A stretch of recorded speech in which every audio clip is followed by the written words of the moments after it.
It's not weapons as I was saying, but actually it's related to mantram, yantram and tantram. Weapons గా కూడా ఉపయోగిస్తుంది. It could be used as weapons itself. ఇది ఎందుకు చెబుతున్నానంటే నేను ఈ శరీరము లోపల రక్తము పరిశుభ్రంగా పోతుంటేనే, రక్త శుద్ధి వస్తేనే, నాడీ శుద్ధి వస్తేనే, రక్త శుద్ధి నాడీ శుద్ధి వచ్చినప్పుడు మనకి మనశ్శుద్ధి వస్తుంది, వాక్ శుద్ధి వస్తుంది.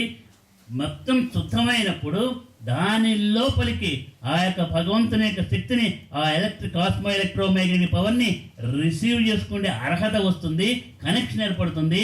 We become a yogi and a good instrument in the hands of the paramaguru to do something good in this society.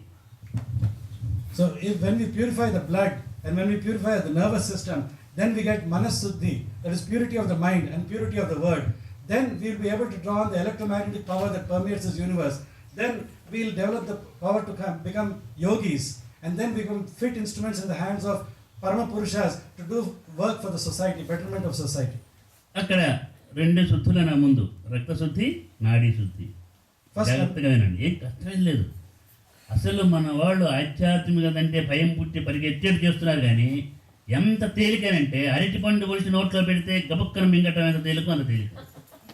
Please pay attention. I'm talking of two things: purity of the blood system and purity of the nervous system. People are complicating things unnecessarily. It is very, very simple. If you focus on this, it's as if you're biting on the banana that is peeled and kept in your mouth. That is all. It's so simple. ఆధ్యాత్మికత అంటే పిల్లవాళ్ళని spiritual చేయడానికి భయపడేటువంటి పరిస్థితులు వస్తున్నది ఇప్పుడు. These days when we talk of spirituality, people are afraid to make their children walk on the spiritual path. ఎందుకంటే మనవాడు spiritual అయిపోతే ఇక సన్యాసులు వెళ్ళిపోతాడేమో, హిమాలయాలు పోతాడేమో, ఇంకెక్కడికి వెళ్ళిపోతాడో ఏం పట్టించుకోకుండా అని భయపడి చచ్చిపోతున్నారు అంతా. Because people are afraid that if we... చచ్చిపోతున్నారు, నిజంగా తాగట్లేదు, బతికుంటే వస్తున్నారు. Many people are facing a living death because they are afraid that if they make their children walk on the spiritual path, they may become sannyasis, renunciants and go away to the Himalayas. అసలు spirituality అనేటువంటిది is a part and part of our daily life. From morning to evening, morning to morning, to make us strong and powerful and peaceful to discharge our duties in our everyday life. మన నిత్య జీవితంలో మనం మన పనుల్ని సక్రమంగా నిర్వర్తించడానికి కావాల్సిన శక్తిని మనకిచ్చి శక్తివంతంగా మన తయారు చేసేటువంటిది స్పిరిచువాలిటీ. కానీ ఇదంతా వైరాగ్యం పెంచుకొని నాకు భార్య వద్దు, నాకు పిల్లలు వద్దు, నాకు అవ్వద్దు, నాకు ఇవ్వద్దు, ఎక్కడికో పోతానంటే ఎక్కడికి పోతావు, అసలు ఎందుకు వచ్చావు, ఎందుకు అక్కడికి పోయేటైతే. Actually, spirituality is not something different from day-to-day life. Spirituality is about strengthening oneself to make ourselves powerful and peaceful and apply it in day-to-day life.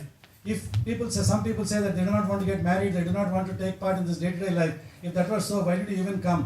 That's what Swami is saying. అవతారమూర్తులు కూడా, సిద్ధ పురుషులు కూడా, యోగులైన వాళ్ళు కూడా ఆ భగవంతుని శక్తితో సంబంధం పెట్టుకొని దీంతో అసలు ఏమి అటాచ్మెంట్ లేకుండా డిటాచ్మెంట్ పొందిన వాళ్ళు కూడా మళ్ళీ వచ్చి సమాజంలో ఉండి మనుషులు సక్రమైన మార్గంలో నడిపించడానికి అని చెప్పేసి వాళ్ళతో కలిసి వాళ్ళకి అద్భుతాలు కూడా చూపించి సక్రమైన మార్గాలు పెట్టడానికి ప్రయత్నం చేస్తున్నారంటే ఇది దాన్ని బట్టి అర్థం చేసుకోవద్దు, మనం దీన్ని విస్మరించకూడదు. Even Avatar Murti, Siddha Purushas and yogis who have attached themselves to the divine, though they are beyond all of these things, are coming back into society, intermingling with all of us and showing us the right path, how to do things in this world, and they're showing us many wonders. వాళ్ళ యొక్క attachment ఎట్లాంటిదంటే detached attachment. What is their attachment? It's a detached attachment. Attached detachment. It's an attached detachment. Detachment ఎట్లాంటిదంటే attach, అతుక్కున్నటువంటి విడిపడిపోవడం, విడిపడిపోయిన అతుక్కోవడం అనమాట. అది దానికంటే మించిన డిఫరెన్స్ లేదు. యోగుల యొక్క జీవితం అనేటువంటిది ఎలాంటిదంటే attached detachment and detached attachment. కరెక్ట్గా చెప్పు. The only way to describe the way the yogis interact with the society is attached detachment and detached attachment. అందరినీ ప్రేమ చూపిస్తున్నారు, అందరికి శక్తిని చేస్తున్నారు, వాళ్ళతో కలిసిపోతున్నారు. పసిపిల్లలకి తండ్రిలాగా, తల్లిలాగా, గురువులాగా బోధనలు చేసుకుంటూ వాళ్ళకి అన్ని చేస్తున్నా ఏది అంటించుకోకుండా, ఎవరికి అంటించకుండా అంటనట్టుగా ఉంటే తనం ఏంటి అంటే spirituality. So the yogis are showing us a beautiful example. They live amidst us, they intermingle with all of us, They treat everybody as their own children. They do all that is good for them. They shower love and power and affection on all of them. They do not infuse them any wrong things. They are not attached to them. They looks as if they are very involved with all of us, but they are always detached. ఈ యొక్క శరీరంలో రకరకమైన అవయవాలు ఉన్నప్పటికి కూడా వాటన్నిటికీ ఒకే రక్తం వెళ్తున్నది, ఒకే నాడి వ్యవస్థ ఉన్నది. రక్త శుద్ధి, నాడి శుద్ధి కావాలి. రక్తం శుద్ధం కావాలంటే ఈ ప్రాణవాయువుని మనం చక్కగా ఆక్సిజన్ తీసుకునేటువంటి కనుక ఈ శ్వాసకోశాలు బాగా చక్కగా శక్తివంతంగా ఉండి ఆక్సిజన్ బాగా కనుక తీసుకున్నట్లయితే మనం రక్తాన్ని శుద్ధం చేయవచ్చు. Though there are many systems operating in this body, there is only one blood circulatory system and only one nervous system. To make this blood pure, we must inhale the pure oxygen so that the lungs can transmit that oxygen to the blood. దానికి మనం ఈ ప్రాణాయామం అంటే ప్రాణాయామం అమ్మో అని భయపడే ప్రాణాయామం అంటే మనం ప్రతి ఒక్కరు చేస్తూ గాలి పీలుస్తున్నాం, వదులుతున్నాం. We are inhaling and exhaling. ఈ ఇన్హేలింగ్ ఎక్స్హేలింగ్ చేసేటప్పుడు లోపల ఉన్నటువంటి శ్వాసకోశాలు ఉన్నటువంటి ద్రాక్ష ఆ పనులాగా గుత్తుల్లాగా ఉన్నవి ఆ వాయు గోళాలు అంటారు. అవి అన్నీ కూడా చక్కగా పనిచేసేటట్టుగా కనుక చేసుకున్నట్లయితే ఆక్సిజన్ కనుక చక్కగా తీసుకుంటే రక్తం పరిశుద్ధమవుతుంది. పరిశుద్ధమైన రక్తం అంతటా కూడా శక్తినిస్తుంది. People are very intimidated by the term pranayama, but really we are always inhaling and we are always exhaling. So we are inherently doing pranayama. What takes place is the oxygen that is inhaled, that goes to the lungs and the cells there, and that releases the purity to the rest of the body. ప్రతి ఒక్క doctor తెలుసు, ఏదైనా వచ్చినట్లయితే నీకు blood లో impurity వచ్చిందా blood test చేయాలంటాడు. Every doctor knows this. If there is some illness, they say there is some impurity in the blood, we need to do a blood test. తర్వాత ఈ బ్రెయిన్ స్కాన్ చేయాలంటాడు, CT scan చేయాలంటాడు. Then they say we have to do a CT scan for the brain. డాక్టర్లు ఉన్నారు కదా, వాళ్ళు తెలుసుకోవాలి, అర్థం అవుతుంది. Doctors are here, they know what I'm speaking of. కాబట్టి ఈ బ్రెయిన్ ఎందుకు స్కాన్ చేయాలో, రక్తం ఎందుకు పరీక్ష చేయాలంటే ఈ రెండింటి వల్లనే వచ్చేటువంటిదంతా. So why should we scan the brain or why should we test the blood? Because the diseases of these two cause. రక్తంలో దోషం ఉన్నా, ఈ బ్రెయిన్ లో దోషం ఉన్నా అది ఎఫెక్ట్ అయ్యి రోగం వస్తుంది. If there's a defect in the brain or there's a defect in the blood system, that's when the disease starts. అది కూడా ఈ బ్రెయిన్ లో కూడా రక్తం క్లాట్ అయి ఉన్నా, లేక ఏదైనా ఫ్లూయిడ్ ఉన్నా, లేక ఏదైనా ఉబ్బి ఉన్నా, లేక ఏమైనా క్రాక్ ఇచ్చి ఉన్నా, నువ్వు జాగ్రత్తగా చెప్పాలి. క్రాక్ తర్వాత క్లాట్ కావటం, ఉబ్బి ఉంటాయి, వాటర్ చేరడం, ఈ లక్షణాలు ఉంటే ఇది ఏమవుతుందంటే పనిచేయదు, ఉబ్బుతుంది అనమాట. ఎన్లార్జ్మెంట్ హార్టే కాదు, బ్రెయిన్ కూడా ఎన్లార్జ్ అవుతుంది. బ్రెయిన్ ఎన్లార్జ్ అంటే బుద్ధి వికాసం జరగాలి, కానీ ఇది ఎన్లార్జ్ కాకూడదు. So if there's any clot in the brain, if there's any fluid accumulation, if there's any swelling there, or if there's any crack in the brain, all of these things cause problems. Brain crack ఇస్తేనేమన్నా psychiatrist తిరిగిపోవాలి.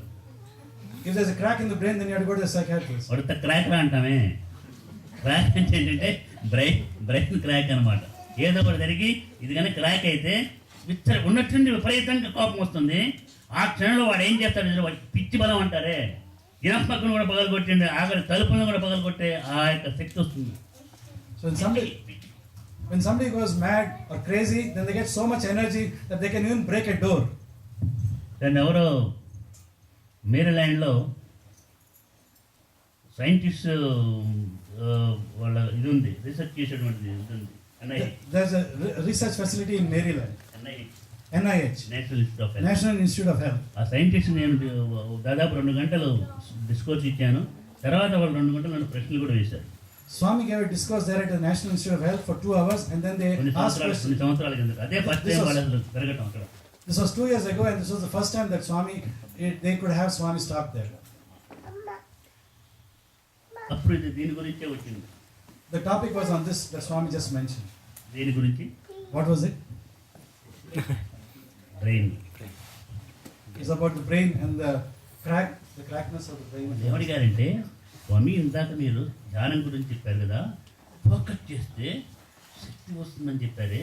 Focus చేస్తే ఒకదాని మీద కానీ మనం focus చేస్తున్నట్లయితే if we concentrate అనే particular thing, if I focus our mind, we can get immense power, we can do anything అని చెప్పారే. Can you give an example అన్నారు. They said, Swamiji, in your talk you just mentioned about the power of meditation. When you focus on something intensely, you generate a lot of power. Can you please give an example about it? అది అవతల పెడదాం లేదు, దాని సంగతి ఎక్కర్లేదు. ఒకటికి పిచ్చి పట్టింది అనుకోండి, crack Swami వచ్చింది. said, set that aside for a moment. Let us take the case of a person who has gone mad. అక్కడ క్రాక్ అంటే ఏంటి తెలుసా? ఏదో ఒక హఠాత్ సంఘటన జరిగితే ఆ మైండ్ ఏమైపోయిందంటే అక్కడే నిలిచిపోతుంది. డాక్టర్ అంతేనా? అంతే, దాని మీదే కాన్సన్ట్రేషన్ అయి ఉంటుంది. అదే అదే అదే ముందుకు పోదు వెనక్కి పోదు. ఆ కాన్సన్ట్రేషన్ అంటే ఏంటి? ఫోకస్ చేస్తాడు. ఆ కాన్సన్ట్రేషన్ వల్ల విపరీతమైన శక్తి వచ్చి 10 మంది పట్టుకున్న లాక్కెళ్తున్నాడు, తలుపులు కూడా పగలగొడుతున్నాడు. అతన్ని పట్టుకోవాలంటే ఎంతమందో పట్టుకుంటే కానీ పట్టుకోలేకపోతున్నాడు. అంత శక్తి ఎట్లా వచ్చిందంటే కేవలం పిచ్చి వల్లనే అంత శక్తి వస్తే, ఫోకస్ చేసి కాన్సన్ట్రేషన్ ధ్యానం చేస్తే ఎంత శక్తి వస్తుందో మీరే ఆలోచించంటే వావ్, మేము ఆలోచించలేదన్నారు. And Swami said, let us keep aside the topic of meditation. But if you just consider the case of a person who has gone mad, very often the trigger is a very shocking incident which affects the mind, and the mind gets stuck or focused on that particular incident. And due to that, this person gets the strength of even 10 people, such that even if he wants to do something forcefully or violent, even 10 people cannot stop him. If such is the power of a shocking incident when a person goes mad, imagine what will be the power generated through meditation and concentration and focusing the mind on one particular object or topic. టక్ అంటే నాకు ఒకటి జ్ఞాపకం వచ్చింది. మెంఫిస్లో పాపం ఒక అమ్మాయి రేపు పొద్దునకి కావాల్సినంతా కూడా పరిశోధన ఉంటే అన్నీ ఒక ల్యాప్టాప్లో సేవ్ చేసుకొని స్టోర్ చేసుకొని అట్టి పెట్టుకుంది. పాపం చేస్తుంటే స్టక్ అయిపోయింది. When you use the word stuck, I'm reminded of this incident in Memphis. There was a girl who had a test an exam to be taken the next day, and on her laptop, all her material got frozen or stuck. మన కొల్లి రవి వాళ్ళ sister doctor అమ్మాయి, She's actually the daughter of Ravi Kolli's sister. ఆమె కూడా doctor Lakshmi, ఆమె కూడా efficient doctor. She's also an efficient doctor, వాళ్ళ Dr. అమ్మాయి, Lakshmi, వాళ్ళ అమ్మాయి. the daughter. అక్కడ పూజ జరుగుతున్నప్పుడు అది వచ్చి చెప్పిందనమాట. టెంపుల్కి వచ్చినప్పుడు మా అమ్మాయి ఏదంటే, మా అమ్మాయి ఇట్లా స్ట్రక్ అయిపోయింది, మళ్ళీ అవన్నీ మళ్ళీ తిరిగి చేసుకుంటున్నది, ఇది చాలా ఇదిగా ఉంది, మళ్ళీ బాగా పట్టుదల పట్టి డిస్ట్రెస్ కాకుండా కూర్చొని మొత్తం అంతా మళ్ళీ తెచ్చుకుంది. So at the puja in the temple, Swami asked, where is your daughter? Then she explained that because of the laptop freezing up and everything getting stuck there, the daughter is actually, without getting depressed, she's regenerating every bit of it. మరుసటి రోజు రాత్రి వాళ్ళ ఇంటికి వెళ్ళాను.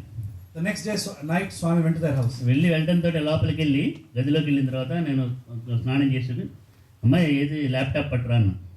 I went to the room and took a shower, and then I asked the daughter, where is the laptop? Please bring it to me. పైనుంచి స్వామి, అది కాదు, కొత్తది కాదు, స్ట్రక్ అయిపోయింది అన్న. She said, ఇదిగో ఇక్కడే ఉందని తీసుకొచ్చింది. Swami said, the one that got stuck, please bring that, and then she brought that to Swami. అన్ని అబద్ధాలు చెబుతావేంటమ్మా, ఇది ఓపెన్ చేయండి, ఇట్లా కొట్టి ఇది తీసుకుమన్నా.